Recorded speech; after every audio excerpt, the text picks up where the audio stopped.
with this beautiful form called poetry. So thank you everyone for coming. Many thanks also to the supporters of this event, our official or otherwise, namely Bangla Kanta, Home, TWC2, Literary Centre Singapore, IDA, American Embassy,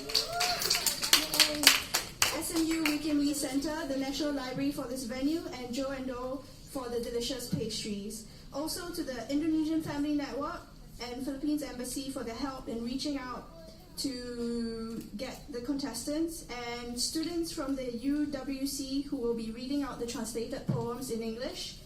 Thank you so much, guys. Also a shout out to my fellow organizers of the event, AKM Mohsin, Moni Shankar, Vishal, Charmaine, Yolanda, Mark, Gopika, and Shivaji Das, of course, who spearheaded the whole thing in the first place. Yeah, that's all people I had to thank. Okay, so we had a total of about 74 submissions, and tonight we will hear 14 of the finalists who were selected by the judges. The judges who were for the first round were writer Gopika Jadega, poet and literary translator Yu Yuan Chen, poet and writer Shane Carreron, and writer and academic Lu Siu Tiap. So thank you, judges, for shortlisting the finalists. And tonight, we are very happy to have, as judges, two talented local poets who probably need no introduction, Alvin Pang and Kopal Singh, as well as writer and experienced reporter Go Boon Cheng. Thank you so much, judges.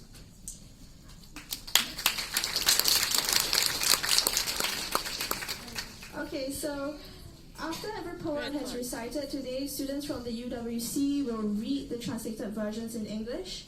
After we've heard all 14 poems, we have a special fashion show by the Bangla Kanta members, followed by poetry from similar competitions in Kuwait, Malaysia, and China.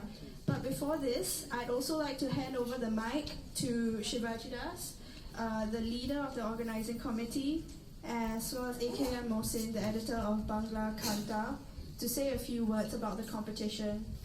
So,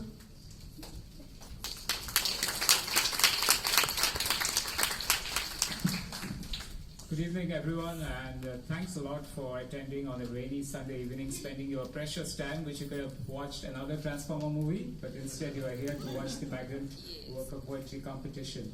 So what has happened since the first time we organized this back around the same time in 2014? Since then, some of the poets have become celebrities in Singapore. They have participated in local theaters, they have jammed with local poets, they have been featured in the Singapore Writers' Festival.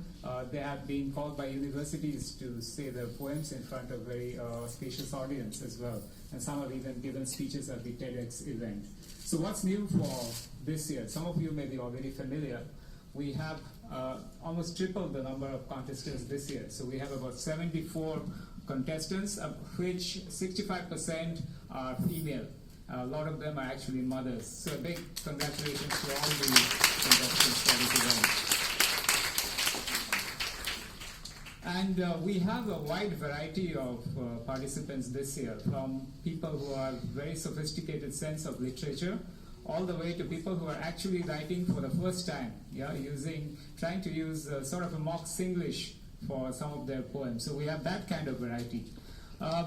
Some things that we noticed as kind of different while organizing this poetry contest compared to some of the other literary competitions that we have in Singapore was very surprisingly, just after we sent out the call for submission, within the first 2 days we got more than 50% of the entries, which is very rare. Usually we have the entries coming on the very last day. Yeah? So that shows the kind of built-up passion that was sort of there among this community to participate in such a contest.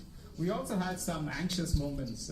For example, when I was calling some of the domestic workers, it was their employers who were taking up their phones. And they were pretending to be the contestants themselves. So it took some amount of convincing to hand over the phone to the actual contestant. But nonetheless, I'm glad to say that all their employees have been supportive in the end, and all of them are present here today to say out their poetry in front of you. Yeah, so thanks to all the employees as well. Yeah. Now, also I think the way this competition has been organized, I think it deserves some words. It has been done in a very anarchic sort of way. We don't have any formal organizational setup backing this organization. It's Bangla Kanto and a group of volunteers who have their day jobs and all other travel holidays which come up from time to time. And in between that, they have done this. So special thanks to some of the people I've been very fortunate to work with. Mr. A.K. Mohsin, of course, who has nurtured this talent, especially among the Bengalis, for the last 10 years or more. Vishal, who I don't know if you have landed and managed to sneak in for the event, not yet. He just landed in from Australia. He was doing most of our PR and the video editing and replying to all the contestants' entries by congratulating them, wishing them the best in 7 languages. So thanks to Vishal for managing this humongous task of responding to everyone.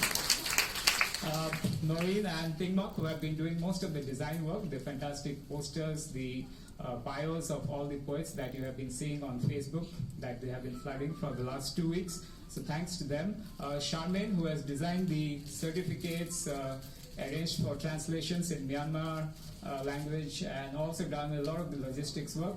Yolanda, who was helping out with dealing with the Chinese workers and reaching out to them, as well as getting in touch with some of the international poets who will be showcased in today's event. And then, of course, there's Gopika, who has helped with a lot of the translations, Moni as well, who has helped with some of the logistics work for us. So thanks a lot, team, for taking time out of your busy holiday schedule and work schedule to help with this event going along. Yeah? Now, also, I would like to mention that to the contestants that this is a competition, of course, to sort of focus minds and market it in a certain way. But more than a competition, this is a platform. This is a celebration of your talent and bringing out your voice out into the open. So that's why we have tried to not keep the prize monies exceptionally high, because this is more about letting all of you share and have a spirit of camaraderie as you participate in this event. Some of the memorable comments that I have received, many of the workers have been asking me about the results, and some of them were unfortunately not shortlisted. So whenever I had to give them the bad news, most of them were very in good spirits. They said that, okay, it doesn't matter, I will still keep writing for the rest of my life. So that was something very encouraging for me as well.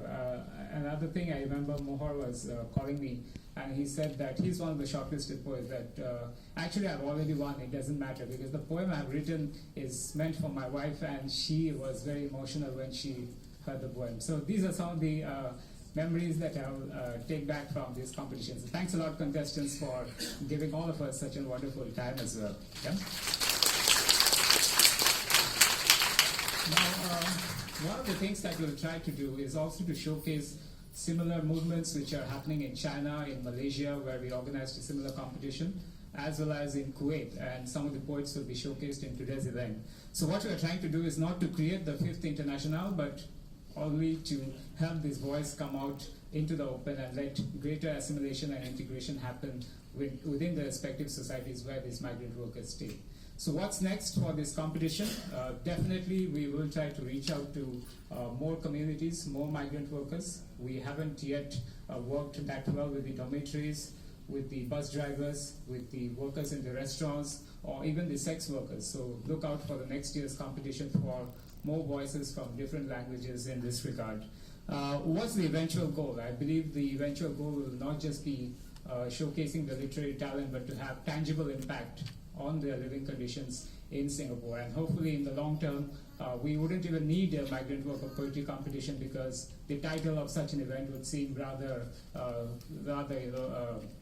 needless at that point of time, because the societies and the groups have assimilated by then. Yes, so that's the long-term vision, not to have a migrant worker poetry competition at all. So with that, thanks a lot. I'll hand it over to Mohsin for a short speech on how the Ashram has been working in this space. Thank you.